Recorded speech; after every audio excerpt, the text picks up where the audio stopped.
ইয়াক কিন্তু অলপ সাৱধানে ৰাখিছে সেইটো মিনিষ্টাৰৰ লগতো থাকে আপোনাৰ লগতো থাকে অলপ মই চাই আছো জানো ই দুমুখীয়া সাপ কিন্তু মোৰ প্ৰয়োজন দুমুখীয়া সাপ ভিতৰলৈ গৈছে নে চাই এই ছাৰ ঘৰৰ ভিতৰত বেছি দে ই এনে লুকাইছে আপোনাৰ লগত থকাটো মোক বেয়া পায়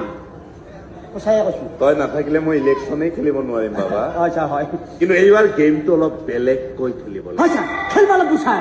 আপুনি কেৰেমতে ইমান জিকি থাকা আৰু এই গেমত নিজিকিবি কেৰামৰ কথা কোৱা নাই মই ৰাজনীতিৰ কথা কৈ আছো এই ছাৰ মই ৰাজনীতিত নাই দেই ভাই এইবিলাক সেইবিলাক মই বেয়া পাওঁ ৰাজনীতি কিন্তু আপোনাক ভাল পাওঁ কাৰণে আপোনাৰ লগত থাকোৱা মোক ভাল পাওঁ কাৰণে মোৰ কাৰণে যিকোনো কৰিব লাগিব হয় ছাৰ দৰকাৰ হ'লে আপোনাৰ ছোৱালীকো নিব পাৰিম ছাৰ হ'লেও আছো আপোনাৰ ওচৰত তই দেখোন মোৰ একেবাৰে মেইন খাদানত হাত দিয়বে হা